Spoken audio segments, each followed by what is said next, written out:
Ohio Senator J.D. Vance. Senator Vance, welcome back to the show.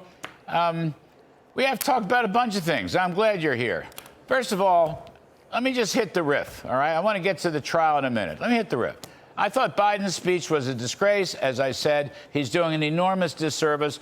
Morehouse is a fabulous college. Their graduates do better, actually, than the national average, for heaven's sakes. And he's trying to harken back as though today is the 1950s or worse in some Jim Crow. What do you make of this stuff? Well, I think you're exactly right, Larry. It's a disgrace. First of all, congratulations to those graduates. I feel terrible for them that on their graduation day they had to sit and listen to Joe Biden. But importantly, Larry, what Joe Biden can't do is he can't run on the idea that he's lowered inflation, that he's brought down the cost of food. He can't tell those graduates that it's easier to start a small business because borrowing costs are down. And he can't tell them that it's easier to buy a home if they want to start a young family, because on all of those issues, he has failed where Donald Trump succeeded. So what he's trying to do, and I think it's insulting to the graduates, is distract them from the fact that he has been a failure of a president by pointing to racism and telling them that they should feel like victims rather than be mad at him for a set of policies that have made America worse off.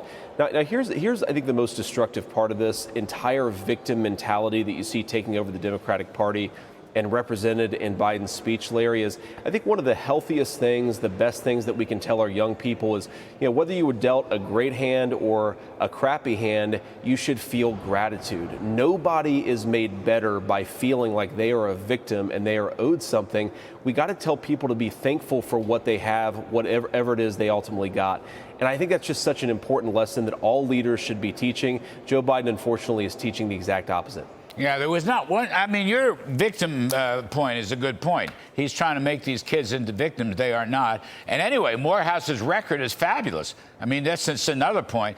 Biden should be exhorting them with optimism, encouraging them, to live the American dream and succeed. And he's not. So your point is well taken. But, this is going to be a grocery store, kitchen table type election. The affordability crisis is very real. Real wages are down. Prices are up. Interest rates and borrowing is up. I mean, Biden has failed on those issues, so he's resorting to this cheap racist charge. That's exactly right, Larry. And as you know, the engine of real job creation and wealth creation in our country is small business formation. And it's so hard to start a small business in this country right now because interest rates are through the roof. We also know that one of the other main ways that American families, especially the middle class, generates wealth is by owning a home. And you've got tons of young families all across the state of Ohio, Pennsylvania, Michigan, who can't get into that starter home because thanks to his inflationary policies, interest rates are through the roof. Larry, I want to live in a country where people can get married, have children, and actually put that family in a home that they can afford. I want them to earn a wage that can support a family at a good job. Every single dimension of the economy has degraded under Joe Biden, and he can't fess up to it. I almost just wish, and I would respect him more, Larry, if he said, we tried some things out. They were a failure. We're going to try to take this country in a different direction. That's not what he's doing, which is why, Larry, we really, really need to take this country in a different direction come November. Yeah, that's right. It's sort of a Bill Clinton reset, but it never came. And Biden keeps getting pulled by the Bernie Sanders wing, the far left wing of the party. You're right. Just a word. I know you were down at the Trump trial. Jonathan Turley was just reporting, as we've heard from others, that the judge seemed to be favoring the prosecution over the defense. You have a quick thought on that one, Senator?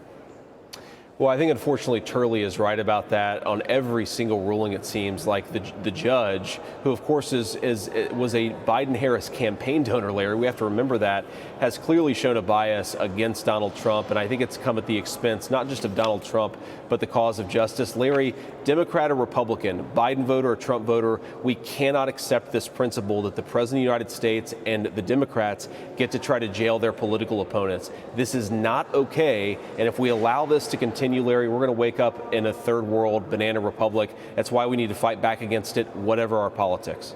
Speaking of third world, I want to ask you about the open borders, the catastrophe of the open borders.